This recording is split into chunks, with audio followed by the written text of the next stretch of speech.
मैं डॉक्टर पार्वती रानी, कॉमरेड राजेंद्र मुखर्जी की लड़ी सुपुत्री, आज से थोड़ी भावनाएं हैं।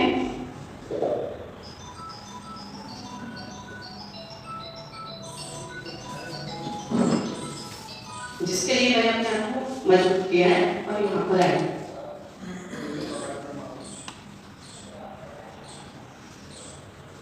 मेरे पिताजी एक संघर्षशील नेता थे।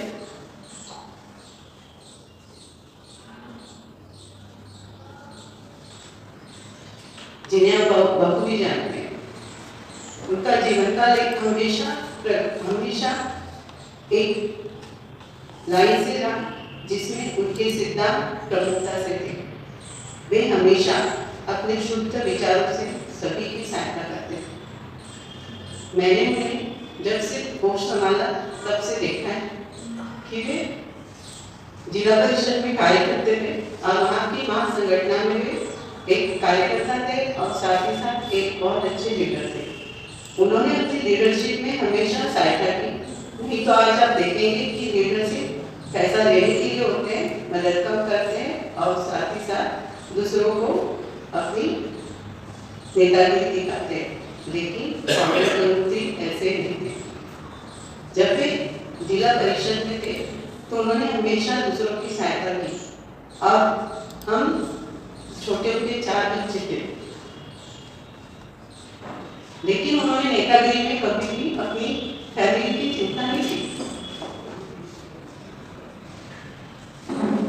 उन्होंने हमेशा अपने पिताजी को बाहरी कार्यों में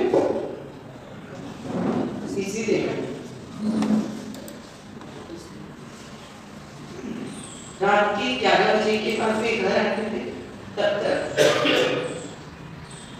हम छोटे बच्चे स्कूल जाते थे।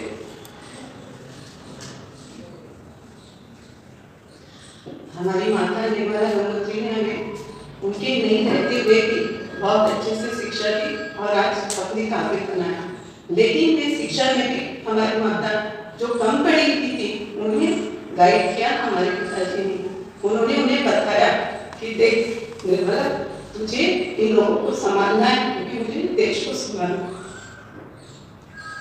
और वे देश को संभालते रहे। उसके बाद उन्होंने ज्वाइन की SCCI, जिसमें उनके नजदीक का हल्दी काका, गोपाल काका और साथ ही साथ लागे काका, घोष काका, छोटू काका और बहुत से कॉमरेड जिन्हें हमने उन्हें जानना शुरू किया। हमारे पिताजी क्रांतिकारी थे, आप जानते थे। उनकी नेतागिरी एक अलग तरह की थी। वे घर के प्रति कभी चिंताग्रस्त नहीं हुए, लेकिन वे हमेशा देश के प्रति चिंताग्रस्त हुए।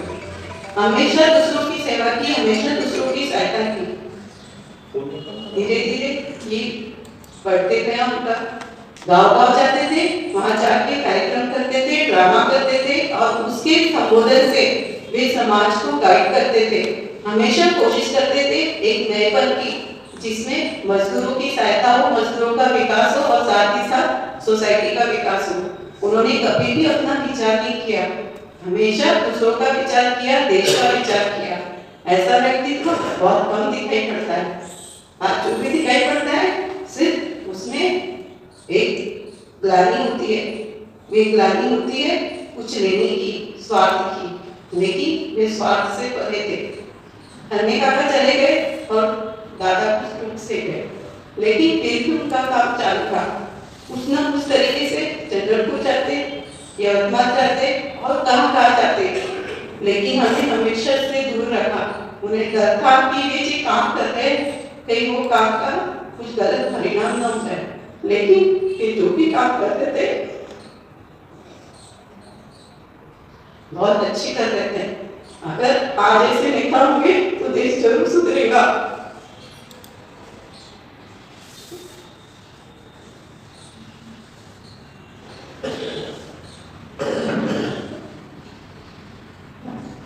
ये मंच पर मुझे बोलना उनके लिए, क्योंकि मैं ना मिलकर उदास होंगे, लेकिन मैंने संकल्प किया कि आज मैं उनकी जीवनी को थोड़े रूप में प्रस्तुत करूंगी, इसलिए आज मैं बोल रही हूँ।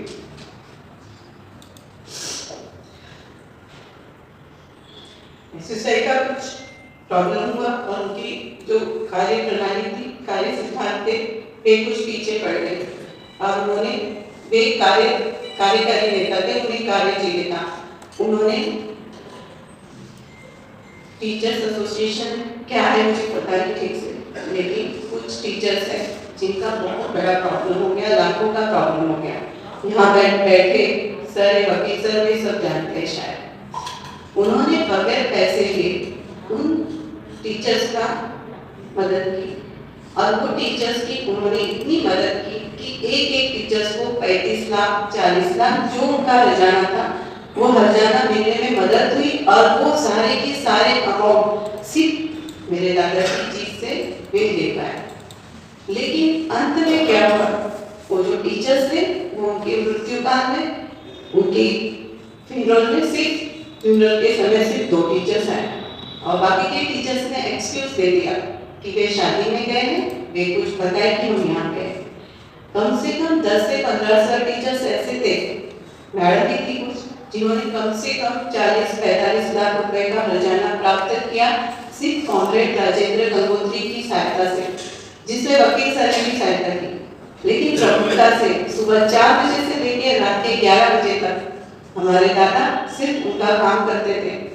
उन्होंने अपनी खुद की परवाह नहीं की, उन्होंने इतनी भी परवाह नहीं की कि उनकी एज क्या है, उनकी तबीयत क्या है, और वे हमेशा उनके लिए कार्यकारी रहे। लेकिन अंत में उन्होंने उन्हें फल दिया, उससे वे बहुत दुखी हुए। मैं डॉक्टर को मेरे यहाँ रोज आते थे, रोज वैसे मिलते, रोज बातें करते, रोज ट्रीटमेंट लेते। उन्होंने मुझे कम से कम 8 से 10 बार बताया कि अब सब कुछ खत्म हो चुका है, मेरे पास काम नहीं है, अब मैं क्या करूँगा। मैंने जिनके लिए काम किया उन्होंने मुझे क्या दिया, मेरे बोलने के बाद भी मुझे मदद नहीं कर रहे हैं, मुझसे मिलने नहीं आ रहे। तो ऐसे सर टीचर्स को आप क्या कहेंगे? मेरे अनुसार ऐसे सर टीचर से आप लोगों ने भी बात करनी चाहिए। जो उन्होंने उनके साथ गलत किया उसको आप सुधार नहीं सकते, लेकिन कम से कम एक फोन कॉल करके उन्हें आप हिदायत दीजिए कि दोबारा ऐसा किसी के साथ न करें, और जो भी हर्जाना उन्हें प्राप्त हुआ है उसमें से कुछ अमाउंट दान करें। नहीं तो आपके एसोसिएशन जिन्हें इतना अच्छा कार्यक्रम रखा है उन्हें दे। मैं जानती हूँ आप सभी को इसकी बहुत जरूरत है, क्योंकि आप अच्छे काम करते हो, आप अच्छे काम करते हो, इसलिए तो कॉमरेड गंगोत्री आपके दोस्त थे। साथ ही साथ गोपाल काका जिन्हें मैंने अपने 8 से 10 साल की उम्र से देखा, उन्हें भी वैसा ही पाया। एकदम खुले विचार, हरदम दूसरों की सहायता, कभी भी घर की चिंता नहीं, बच्चों की चिंता नहीं, सिर्फ चिंता देश की। इतना अच्छा व्यक्तित्व आज शायद नहीं मिलता है, अगर मिलेगा तो देश जरूर सुधरेगा। लेकिन ऐसे व्यक्तित्व के लिए, ऐसे विकासशील विचारों के लिए बहुत अच्छा इंसान होना बहुत जरूरी है, और ऐसे विचारों के लिए, ऐसे इंसान के लिए हमें भी उन्हें खोजना जरूरी है। हम चलते रहते हैं हमेशा, हम आगे बढ़ते रहते हैं हमेशा, क्योंकि दिन बदलते रहते हैं, मौसम आते रहते हैं, लेकिन हमें अच्छे लोगों को पकड़ना और उन्हें संभालना आज बहुत जरूरी है। साथ ही साथ आप सभी को अपना स्वास्थ्य ध्यान रखना भी बहुत जरूरी है। मेरे पिताजी ने स्वास्थ्य का कभी ध्यान नहीं रखा, हमेशा आगे बढ़ते गए, और आज शायद वो समझदारी से रहते तो आज और 2-3 साल रह पाते, लेकिन उनके विचारों में, उनके खून में जो गर्मी थी, शायद उसके लिए उन्हें वो कार्य नहीं मिल पाया, और इसी की वजह से वे बहुत सारी बीमारियों से मिलते गए। दादा चले गए, तुम छोड़ गए अपने यादों का गठोरा, जिसमें है तुम्हारी आदर्शता की गाथा। हमें सदैव रहेगा फक्र तुम्हारे सैद्धांतिक विचारों का, जिसमें कभी नहीं था द्वेष, सिर्फ नाराजगी और रोष था, हमेशा गरीबी, बेरोजगारी और महंगाई का। धन्यवाद। उपस्थित साथियों, आज हमारे लिए ये आज का दिन और आज ये जो सभा हम लोग एक ऐसे मौके पर ले रहे हैं जब प्रगतिशील आंदोलन में जिन्होंने बहुत सक्रिय भूमिका निभाई, 45 साल पहले जब नागपुर में विद्यार्थियों का आंदोलन के जरिए ये मेरा शुरुआत हुई ये सब आंदोलनों के साथ में, और वो विद्यार्थी आंदोलनों के बीच में जब पहली बार 1984 में यहाँ पे जब नागपुर विश्वविद्यालय में जब विद्यार्थियों का आंदोलन हुआ था फीस बढ़ोतरी के अगेंस्ट में, और उसके बाद में जो अलग अलग आंदोलन चले, उस दरम्यान में कॉमरेड राजेंद्र गंगोत्री और कॉमरेड गोपाल नायडू इन दोनों का मैंने था। उसके बाद में तो उनकी शिरकत देखी है वो सब, और फिर उसके बाद में वो जो जमाना था, आप लोग भी अपने भूतकाल में यदि याद करेंगे तो वो सरकारी कर्मचारियों का आंदोलन रहा होगा, यहाँ के ट्रेड यूनियंस का आंदोलन होगा। वो दिन अभी अपने को ऐसा लग रहा है कि वो कौन से बीते हुए दिन है, मगर मुझे याद है कि शायद ही कोई हफ्ता या 15 दिन जाते थे कि नागपुर में कोई ट्रेड आंदोलन नहीं हो, या कोई विद्यार्थियों का आंदोलन नहीं हो, या फिर अलग अलग कोई ना कोई समाज के तत्वों का आंदोलन। और उस आंदोलनों में इन्होंने साथ में काम किए, चाहे वो अपनी विद्यार्थी और मजदूर, उनके हर आंदोलन में कॉमरेड गोपाल और कॉमरेड राजेंद्र गंगोत्री नहीं रहे थे, यानी हर जगह पे पहुंचे। फिर वह एमपीएस मिल का आंदोलन हो, फिर एमआईडीसी का आंदोलन हो, जैसे इसके पहले के साथियों ने बोला, यानी विद्यार्थियों के भी आंदोलन में ये लोग मैंने देखा उतने ही हिस्से। और फिर ये आंदोलन के बैनर बनाने की बात हो, पोस्टर बनाने की बात हो, रात भर हमने साथ में काम किए हैं। और आज उनकी अभिवादन सभा में मैं एक ही बात आप लोगों से गुजारिश करूंगा कि ये जो निष्ठा है, ये जो कमिटमेंट है आंदोलन के प्रति और ये प्रगतिवादी शक्तियों के साथ में जुड़ने का, क्योंकि आज हम देख रहे हैं कि और आज इनके विचारों की और ज्यादा जरूरत है, क्योंकि हम चारों ओर देख रहे हैं ये जो प्रतिक्रियावादी शक्तियां हैं वो दिन ब दिन हावी होते जा रहे हैं। बराबर है कि जो उस समय का जो माहौल था 2000 के पहले का या 1980s का, कि उस वक्त ये सब शक्तियां हैं वो उतनी खुले रूप से अपना चेहरा दिखा नहीं रही थी, मगर और उस वक्त जो मजदूरों के आंदोलन और ये जो है उसके मजदूर कितने सारे अपने हक हासिल किए मजदूरों ने, मगर आज हम देखते हैं कि प्रतिक्रियावादी शक्तियां जो है आज धर्म के आधार पे लोगों को बंटवारा करने के मामले हैं। उस वक्त मेरे को अभी भी याद है जब ये बाबरी मस्जिद को गिराने के बाद में जब कुछ लोग ये कर रहे थे, तो जो आंदोलन को विरोध करने के जो आंदोलन है उसमें भी ये दोनों ही लोग आ गए थे। मुझे याद है कई सारे फिर यहाँ पे वो फिर वैरायटी चौक में डेमोन्स्ट्रेशन करने का बात हो, या संविधान चौक में होने का बात हो, और या लोकल मीटिंग का बात हो, झोपड़पट्टी हटाने का जो मुहिम गवर्नमेंट ने चालू किया था उसके खिलाफ में मुझे याद है लगातार 2-3 महीने तक के नागपुर की शायद ही कोई स्लम झोपड़पट्टी छूट गई होगी कि जहां पे ये लोग साथ में हमारे साथ नहीं रहे। रात को 10-10, 11-11, 12-12, 1-1 बजे तक के ये लोग पूरा बहुत बार होता था कि ऑफिस खत्म होने के बाद में शामिल होते थे, और जहां समय हुआ तो दिन भर कोई मीटिंग में शामिल होते थे। तो ये जैसे कि उनकी बेटी ने बताया कि सही में मतलब फैमिली से ज्यादा हमारा समाज में परिवर्तन, समाज के आंदोलनों को जो उनके मन में अहमियत थी, जगह थी, वो उस प्रकार के लोग हम देखते हैं कि दिन ब दिन समाज में कम होते जा रहे हैं। और इसीलिए आज उनके जीवन से हमको प्रेरणा लेना है। आज उनके अभिवादन सभा से अभिवादन देने के लिए नहीं, सिर्फ श्रद्धांजलि नहीं, तो उनके जीवन से उन्होंने जो कमिटमेंट दिखाई है, उन्होंने जो आदर्श रखा है, वो आदर्श को, उनके वो विचारों को आज आगे कैसे हम ले जा सकेंगे, उसको सोचने की जरूरत है। उनके जीवन से ये प्रेरणा लेने की जरूरत है। आज हम देख रहे हैं ट्रेड यूनियन आंदोलन भी कमजोर होते जा रहे हैं। दिन ब दिन जो सरकारें हैं वो सरकारें मजदूरों का आंदोलन को थोड़ा सा भी कुछ हुआ तो पूरा उसको दबाने जा रही है। मतलब हमारे नागपुर की बात नहीं, महाराष्ट्र की बात नहीं, सारे देश भर में ये बात चल रही है। और इसीलिए ऐसी परिस्थिति में आज कॉमरेड गोपाल और कॉमरेड राजेंद्र गंगोत्री के विचारों का आज रहना, उनके जैसे लोगों से हमको ये प्रेरणा हम लेंगे और एक निश्चय करना चाहिए, एक निश्चय करने की जरूरत है कि हाँ, हम जिस विचारों के लिए उन्होंने अपना जीवन अर्पण किया, उस विचारों को, वो विचारों की मशाल को हम आगे ले जाएंगे और जितने ज्यादा से ज्यादा युवाओं में, मजदूरों में उस विचारों को कैसे हम फैलाएंगे, इसका दृढ़ निश्चय करेंगे। ऐसे उनको निश्चय करने का जरूरत है।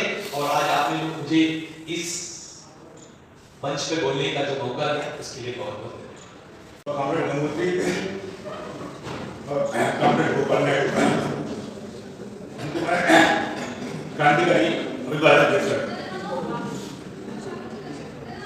कॉमरेड गोपाल और गंगोत्री ये मेरे 40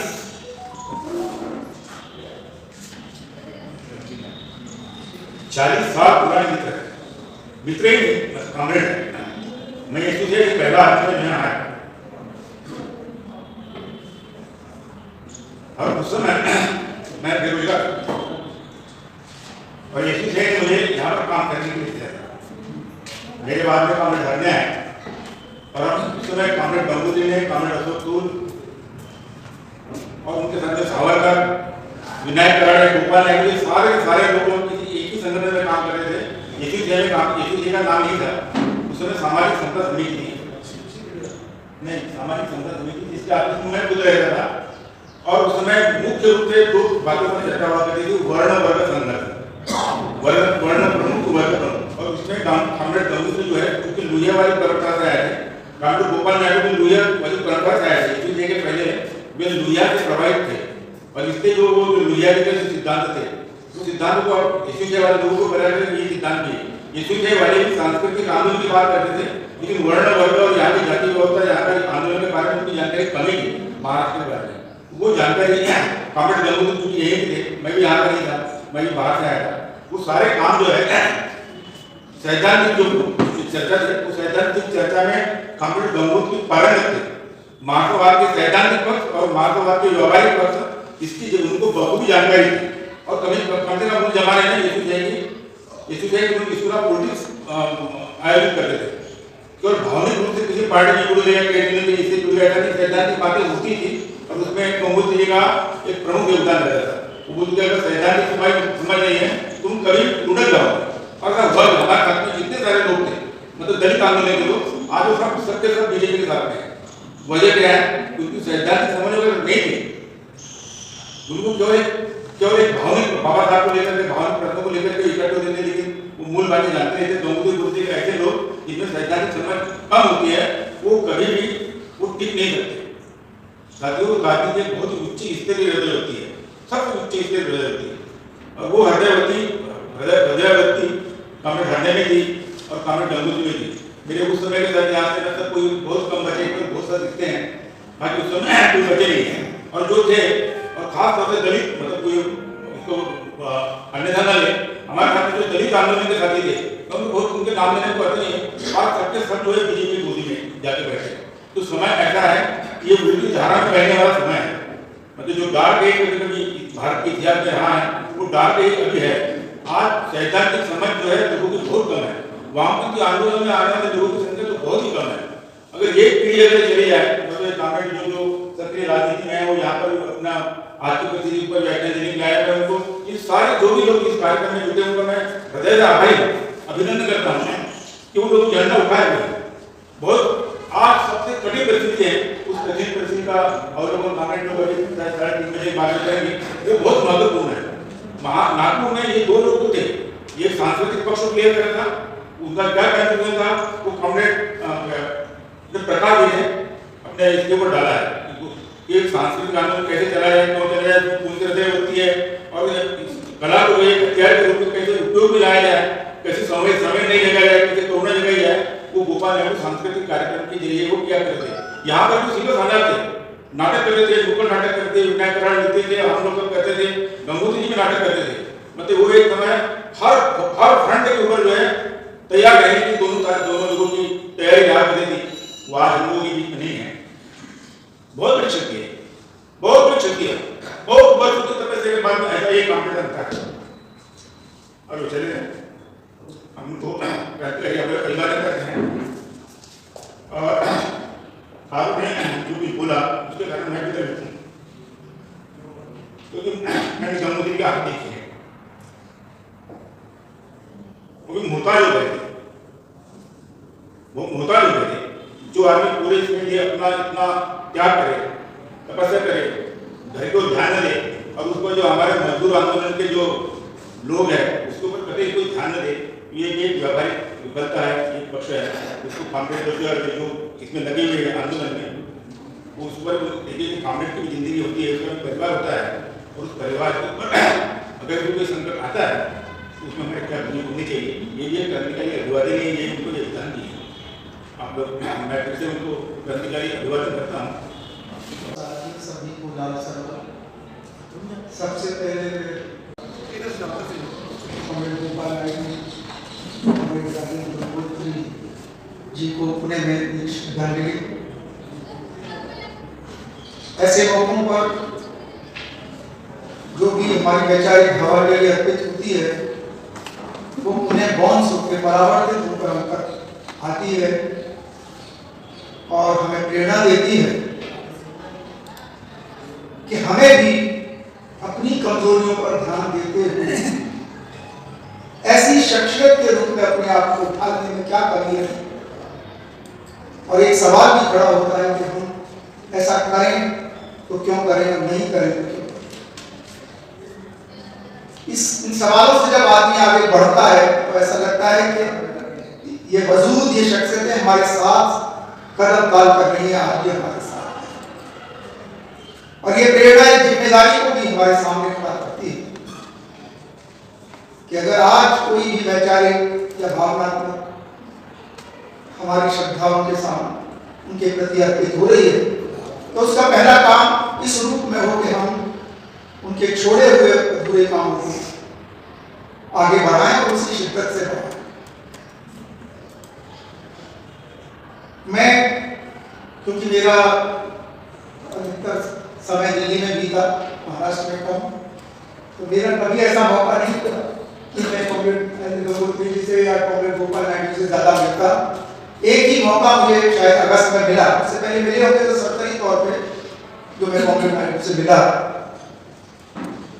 पूरी मुलाकात फिर मैं अपनी जैसे फिर से रिकॉल कर रहा था, तो बेशक हो सकता है भावनात्मक ज्यादा हो, वैचारिक कम। उन सारी जो बातें उनके साथ हुई, उनका चैनल तक बंद कर दिया गया, और जो भी उनकी एक बॉडी लैंग्वेज और शारीरिक स्थिति थी, एक सवाल वो हो सकता मेरा परसेप्शन हो, मुझे उस समय भी लग रहा था और इस समय मूर्त रूप में मेरे सामने कि हम जिस शिद्दत से कोई कंडोलेंस मीटिंग करते हैं और यह लगातार किसी एक व्यक्ति विशेष के साथ, उसी दिन हमें महसूस होता है कि उसी शिद्दत से हम उस तरह नहीं चल पाए जिस तरह हमारे साथ चल रहे थे। मैं खुद अपनी बात समय ज्यादा कर रहा हूँ। उनसे बात हुई कि उनका चैनल बंद कर दिया गया, जो भी कठिनाई थी उनसे हमारी बातचीत हुई। मैंने खुद कहा कि हम संपर्क करके कुछ आगे बढ़ेंगे, कोई दूसरा चैनल बनाएंगे। मैं भी क्योंकि संस्कृति क्षेत्र का आदमी, लेकिन उनकी तरफ से कोई फोन तो नहीं आया, लेकिन मेरी तरफ से भी कोई पहल नहीं। तो ये जो हमारा ये अपराध बोध है, इसे खड़ा करते हुए अगर हम आगे निकलते हुए ताकत के रूप में परिणित कर लेते हैं उसको, तो हमें लगेगा कि हम उनके कामों को और पूरा करने की ताकत रखते हैं। अब मैं थोड़ा सा इस विषय पर आता हूँ कि वो दूसरे सत्र का विषय भी है कि आज हम काम करें। तो मेरा बहुत ज्यादा बड़ा अनुभव नहीं है, ना ही मैं कोई समझता हूँ कि बहुत अनुभव इस तरह का रखता हूँ। लेकिन एक बात जरूर है जो यहाँ बैठकर मैं सोच रहा हूँ कि आज ये सभा केवल एक कंडोलेंस मीटिंग नहीं है, प्रतीकात्मक सभा मेरी दृष्टि में, कि एक ऐसा व्यक्ति हमारे पास था यहाँ पर जो सैद्धांतिक पक्ष से बाकी तमाम राजनीतिक गतिविधियों के सैद्धांतिक पक्ष में बहुत मजबूत था, और एक दूसरा साथी तमाम और खूबियों के साथ उनकी विशिष्टता थी सांस्कृतिक पक्ष। तो जो आज भी चिंता है कि आज हम कहाँ खड़े हैं, कैसे आगे बढ़े, तो मेरा छोटा सा अनुभव है कि यही दो सांकेतिक पक्ष हमारे कमजोर हैं। ज्यादातर जो देखा गया है कि एक विशिष्ट अनुपात में ही हम लोग को झेल पाते हैं, जिसमें हमारा सांस्कृतिक पक्ष, हमारा वैचारिक पक्ष और हमारा आंदोलनकारी ताकत, तीनों के अनुपात जहां जब संतुलित हुए वहीं हम एक कदम आगे बढ़ते हैं। हम कभी कहीं इसी उसमें हमारे नाटक में है कि रोटी भी सूखा आटा नहीं खाया जाता, उसमें पानी मिला के ही उसको गूंदा जा सकता है। हालांकि इसमें एक शर्त निहित है कि पानी का भी अपना एक अनुपात, न ज्यादा पानी न ज्यादा आटा। तो ये जो पानी है ये प्रतीक है कि उसका जो सांस्कृतिक पक्ष है, हम सभी में, हमारे चेतन अवचेतन में मूल्य अवमूल्य सब कुछ भरा हुआ है। उसे बिना समझे हम किसी समुदाय विशेष को क्रांति में जब जोड़ते हैं तो उसका अधूरापन होता है।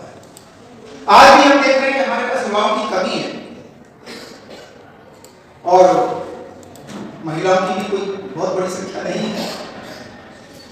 मेरा अपना निजी अनुभव है, कॉलेज से लेकर अब तक जब ठप बजता था तो हम क्लास से बाहर आते, बाद में देखते थे किसका है, ये बीवी वालों का है या अन्य लोगों का है, लेकिन वो जो ध्वनि है वो तो हमें खींचती थी। उस समय वो गीत हमें स्वर हमें खींचता था, फिर हम सुनते थे कि गीत कौन गा रहा है, उसके शब्द क्या है। तो ये भी कुछ ऐसे आधार हैं जो कमजोर होने से आपको कुछ अड़चनें पैदा करते हैं। ठीक है, मुख्य रूप से विचार क्रांतिकारी स्वभाव है, क्रांतिकारिता है, लेकिन उसके लिए दो और ऐसे टूल हैं जिनके कमजोर होने से और हम एक कमजोरी अनुभव करते हैं। तो समय का अभाव भी है, बहुत ज्यादा कुछ ना बोलते हुए मैं यही कहूंगा कि ये प्रतीकात्मक सवाल है और दो प्रतीकात्मक ध्रुव हैं हमारे सामने, जो आज ये कह रहे हैं कि ये दोनों पक्ष क्रांतिकारी पहल में कमजोर नहीं पड़ने चाहिए। अभी हम एक क्लास उदयपुर में अटेंड करके आए हैं, वहाँ बहुत अच्छा अनुभव रहा हमारा, और हमने वहाँ भी कॉमरेड को एक छोटा सा सुझाव दिया कि 2 दिन के हमारे सेशन बहुत ही सुंदर रहे, बहुत अच्छी तरह बातचीत हुई, विमर्श हुई, आदान प्रदान हुई समस्याओं की, परिस्थितियों के, और साथ में थोड़ा सा एक सैद्धांतिक क्लास का लगातार होते रहना भी इस समय तो और भी जरूरी है। गरीबी हटाओ का नारा कांग्रेस कब से लगा रही है, हम भी सरमाला के साथ भी कहते हैं कि आपको इसमें से मुक्त कराना है, लेकिन आज इस तरह की ऊहा को खासतौर से ये जो मीडिया हमारे सामने आया वो भी एक गफलत पैदा कर रहा है। दुश्मन भी वही बात कर रहा है, बीच का आदमी भी वही बात कर रहा है, दलाल भी वही बात कर रहा है, क्रांतिकारी शक्तियां भी लगभग वैसा ही। तो आम जन कंफ्यूज है। अगर उसे पुख्ता सैद्धांतिक आधार भी अगर नहीं दिया गया तो कभी भी यहां से वहां चला जाएगा, वहां से वहां चला जाएगा, हम उसे देखते रहेंगे। तो देखा है कि ज्यादातर अच्छे संगठनों के भी लोग इधर से उधर तभी जाते हैं जब उनका सैद्धांतिक पक्ष ढुलमुल होता है। तो हमें अपने संगठनों में तीनों अनुपातों को बड़े तरीके से वैज्ञानिक समझ के साथ संभाल कर रखना है। ये दायित्व हम सबका भी है और पार्टियों का भी। बस यही है, इन बात को विराम देता हूं। धन्यवाद। नमस्कार दोस्तों, हमारे न्यूज चैनल न्यूज इंडिया को लाइक कीजिए, शेयर कीजिए, अनसब्सक्राइब कीजिए। हम मिलेंगे फिर। धन्यवाद।